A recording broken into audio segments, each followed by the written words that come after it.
First day ngayon namin ngayon dito sa Bahrain. And then, second day, na pala kasi hindi pa kami ng 24 hours kasi kagabi kami dumating. Pero nasa ibang hotel kami. Ngayon lumipat kami dito kasi mas maganda dito.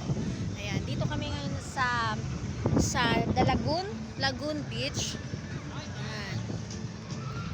Diyan ako umakyat kanina. Diyan ako nag-swing ng parang atay ng manok na parang pagbaba ko pa lang nahilo-hilo na ako, kaya ngayon ayaw ko na. Ngayon na-experience ko na siya.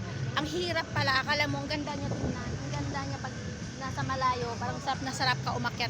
Pero pag nasa tuktok ka na, yung kanina sinakyan ko na nahilo ako, yung kulay dilaw, yung dilaw na, kasi mataas na siya, ilang ikot pagdating ko sa baba, halos Diyos ko, parang ayaw ko nang tumayo, sakit yung ano siya sa ulo, pang masusuka ka, maduduwal ka, tapos parang ano ka, nahihilo, maano ka, nadidisi ka talaga, kasi pag first time mo kasi ganyan kataas, kasi may takot nga ako sa high, may takot ako sa ano, kayo yung may mga takot sa mga mataas dyan, wag nyo na siyang i-experience kasi hindi nyo pwede kasi kayo maka-cardiac or something, pwede siya mag-cause ng yung ibang mararamdaman nyo pag may takot kayo sa mga matataas at mag-try kayo. Okay lang kung mababa kasi may mga stage siya.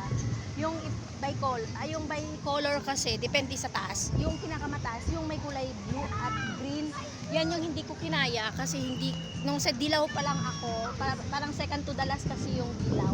Tinry ko siya, dyan ako nahilo. Yung red kanina, nag-try ako sa red, nakaya ko pa siya, tsaka yung ibang kulay. Yun ang hindi ko nakaya, ang dilaw, doon ako.